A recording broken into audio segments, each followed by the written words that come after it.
चलो स्टूडेंट्स, हमारा next question है क्वेश्चन नंबर 4 का सम ए। ओके स्टूडेंट्स, जैसा हमने क्वेश्चन नंबर 3 में किया था सेम आपको क्वेश्चन नंबर 4 में करना है, बस शेप अलग था। क्वेश्चन नंबर 3 में आपको पैरेललोग्राम का बेस हाइट फाइंड करना था, क्वेश्चन नंबर 4 में आपको ट्रायंगल का बेस हाइट फाइंड करना है। ओके स्टूडेंट्स, तो देखो आपको ट्रायंगल का बेस दिया है, कितना दिया है बेस 15 सेंटीमीटर, आपको हाइट नहीं दिया है।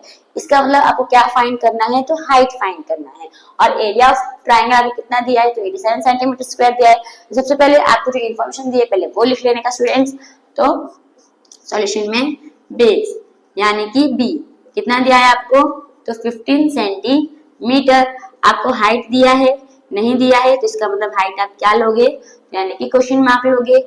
आपको एरिया कितना दिया है स्टूडेंट्स, तो एरिया आपको दिया है 87 सेंटीमीटर स्क्वायर। ओके, आपको क्या फाइंड करना है, तो हाइट फाइंड करना है। तो सेम हम एरिया ऑफ ट्रायंगल के फॉर्मूले से ट्रायंगल का क्या फाइंड करेंगे, हाइट फाइंड करेंगे।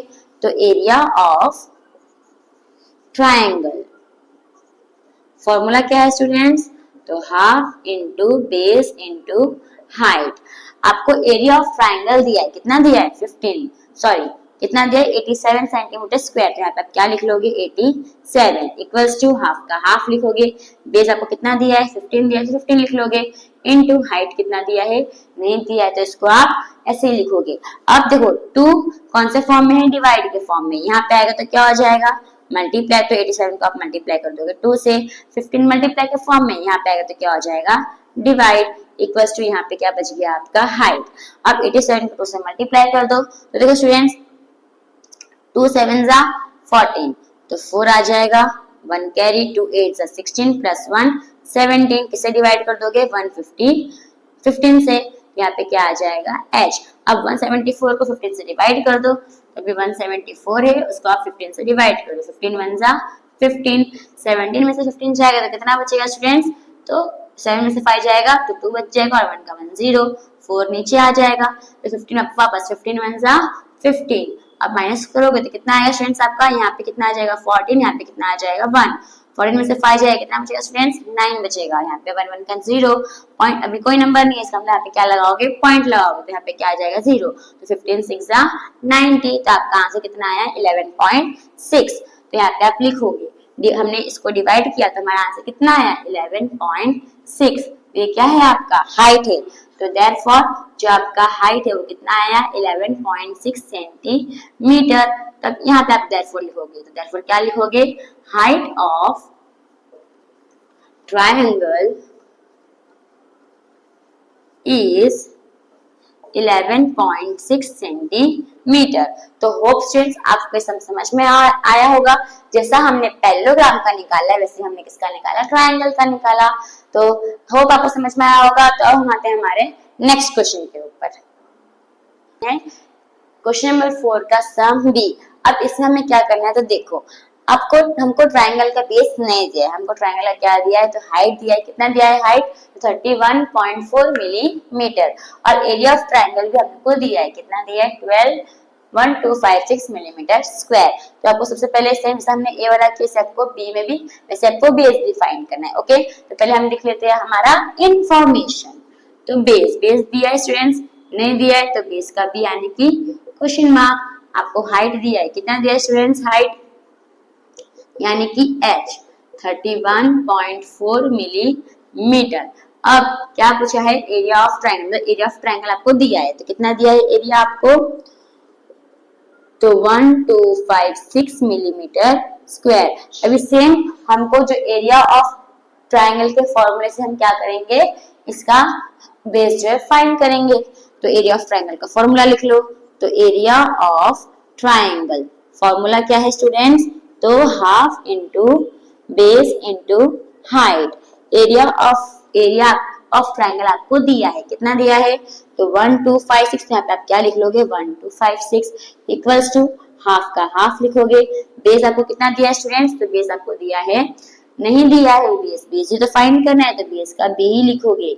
हाइट कितना दिया है आपको, तो 31.4 मिलीमीटर, मिलीमीटर लिख लेगा। ओके, लास्ट में लिख देने का मिलीमीटर। अब 1256 से यहाँ पे 1256 आ जाएगा, अब 2 जो है वो मल्टीप्लाई के फॉर्म में, सॉरी डिवाइड के फॉर्म में है, यहाँ पे आएगा तो क्या हो जाएगा मल्टीप्लाई, तो मल्टीप्लाई बाय 2 लगा दो। अब तो स्टूडेंट्स यहाँ पे क्या है आपका 31.4 है, ओके, तो 31.4 मल्टीप्लाई के फॉर्म में यहाँ पे आएगा तो क्या हो जाएगा डिवाइड हो जाएगा, तो आप क्या लिख दोगे 31.4। अब दो स्टूडेंट्स यहाँ पे कितने नंबर के पहले पॉइंट है, एक नंबर के पहले पॉइंट है, तो नीचे नंबर है तो जीरो कहाँ पे जाएगा ऊपर, तो कितने नंबर के पहले पॉइंट है, एक नंबर के पहले पॉइंट है, तो यहाँ पे क्या लिख दोगे मल्टीप्लाई बाय 0 यानी कि 10।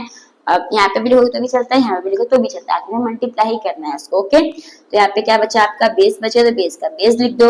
अब दो स्टूडेंट्स अगर इतना बड़ा नंबर दिया तो पहले चेक कर लेने का कि इसके टेबल में ये नंबर आता है कि नहीं आता है, ओके, तो हम चेक कर लेते हैं। तो अब देखो 4 को आप किससे, 4 के टेबल में आप किससे मल्टीप्लाई करते हो, तो लास्ट का डिजिट 6 आता है, तो देखो 4 1 जा 4, 4 2 जा 8, 4 3 जा 12, 4 4 जा 16, यानी कि आप 4 को 4 से मल्टीप्लाई करो तो 16 आता है, यानी कि लास्ट डिजिट क्या है आपका 6 आया, तो आप मल्टीप्लाई करके उसको करके देख लो, ठीक है। तो एक बार हम 314 को 6 से मल्टीप्लाई करके देखते हैं हमारा 1256 आता है या नहीं आता है। तो देखो 6 4 जा, सॉरी 6 से नहीं मल्टीप्लाई करो स्टूडेंट्स, 34 को 4 से मल्टीप्लाई तो 16 आया, लास्ट में 6 आया, तो 4 से मल्टीप्लाई करो, तो 314 को 4 से मल्टीप्लाई कर दो, तो 4 4 जा 16, 6 यहाँ पे आ जाएगा 1 कैरी, 4 1 जा 4 प्लस 1 5, 4 3 जा 12, यानी कितना है आगे स्टूडेंट्स हमारा कितना आया 1 2 5 6, यानी कितने जा आता है 4 जा, तो कैसे लिखोगे 3 1 4 1 जा, और कितने जाएगा ये 4 जा आ जाएगा। अब जो आपका आ गया उसको लिख लो, वेब जो बच गया वो लिख दो, तो 10 into 4 into 2 equals to base. अब 4 से कितना था स्टूडेंट्स 8, तो 10 multiply by 8 equals to base. अब 8 10 जा 80, यानी कि आपका बेस कितना है स्टूडेंट्स, तो आपका बेस आया 80, और आपको दिया क्या है यूनिट, तो मिलीमीटर, तो यहाँ पे क्या लिख लोगे मिलीमीटर, इसलिए आपका बेस कितना आया 80 मिलीमीटर। तो देयरफॉर क्या लिखोगे students, base of triangle is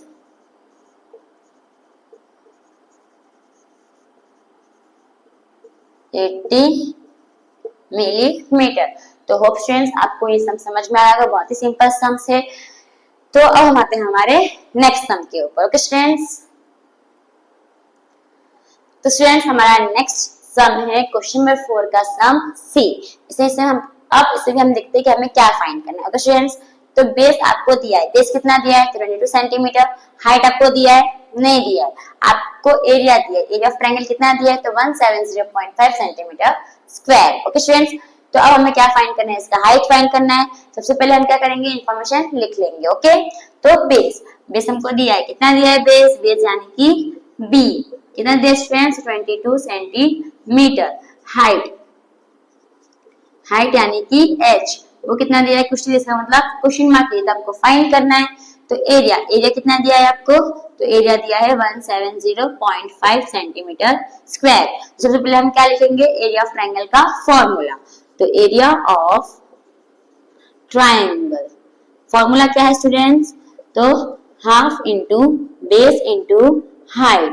area of triangle कितना दिया है 170.5 सेंटीमीटर स्क्वायर दिया है, तो इसको आप लिख लोगे 170.5 इक्वल्स टू हाफ का हाफ। आपको बेस दिया है, कितना दिया स्टूडेंट्स बेस, तो 22 दिया था, आप क्या लिख लोगे 22 इंटू हाइट आपको दिया है नहीं दिया, क्योंकि हाइट तो फाइंड करना है, तो आप h का h लिखोगे। अब तो स्टूडेंट्स यहाँ पे 2 है, यहाँ पे 22 है, 2 के टेबल में 22 आता है, तो क्या कर दो, कट कर दो, तो कितने से आएगा 2 1 जा 2 11 जा, तो इसको वापस लिख लो, तो 170.5 इक्वल्स यहाँ पे क्या बचा 11 इंटू h। अब 11 कौन से फॉर्म में है, मल्टीप्लाई के फॉर्म में, यहाँ पे आएगा तो क्या हो जाएगा डिवाइड, तो 170। अब देखो यहाँ पे क्या है पॉइंट है, कितने नंबर के पहले पॉइंट है, एक नंबर के पहले पॉइंट है, तो पॉइंट हटा दोगे तो नीचे क्या आ जाएगा 10, और 11 से आप क्या कर दोगे यहाँ पे मल्टीप्लाई। सेम यहाँ पे क्या आ जाएगा आपका हाइट, इधर ऊपर में है तो यहाँ पे नीचे में जाएगा और 10 से मल्टीप्लाई हो जाएगा 11, ओके स्टूडेंट्स। अब देखो देखते हैं 11 के टेबल में 1705 आता है कि नहीं आता है, ओके। तो फिर डिवाइड करके हम देख लेते हैं, तो 1705 11 से डिवाइड कर दो, 11 1 जा 11, तो 7 में से 1 जाएगा 6 बचेगा, 0 नीचे, 11 5 जा 55। अब 60 में से 55 जाएगा तो 5 ही बचेगा, तो 5 आ जाएगा और 5 नीचे, तो 11 5 जा 55। अब 5 से कितना आ गया 155, यानी कि 11 यहाँ पे लिख लेते हैं हम। तो 11 को हमने 1705 को हमने 11 से डिवाइड किया, तो हमारा आंसर कितना आया 155। अब यहाँ पे क्या बचा 10 बचा तो यहाँ पे नीचे क्या लिख लो 10 और यहाँ पे आपका क्या आ जाएगा हाइट। अब नीचे कितना जीरो है, एक जीरो, तो कितने नंबर के पहले पॉइंट आएगा, एक नंबर के पहले पॉइंट आएगा, तो आपका आंसर क्या आ जाएगा 15.5। तो आपका हाइट कितना आ गया 15.5 सेंटीमीटर। तो देयरफॉर क्या लिखोगे, height of triangle is 15.5 centimetre. तो इसके साथ जो हमारा क्वेश्चन नंबर 4 है वो क्या होता है स्टूडेंट्स, यहाँ पे खत्म होता है। होप आपको क्वेश्चन नंबर 4 जो है समझ में आया होगा। अगर आपको ये मेरा एक्सप्लेनेशन करने का तरीका अच्छा लगा हो तो प्लीज मेरे चैनल को सब्सक्राइब कीजिएगा, बेल आइकन को दबाना मत भूलिएगा। अगर आप दबाओगे तभी जो मैं और वीडियोस अपलोड करूंगी आपके चैप्टर्स के 7th क्लास के चैप्टर को, तो आप तक पहुंच जाएगा। और प्लीज अपने दोस्तों को शेयर कीजिएगा। अगर आप कुछ भी डाउट है, कुछ भी प्रॉब्लम है तो कमेंट करिएगा, ओके, और लाइक करना मत भूलिएगा। Thank you.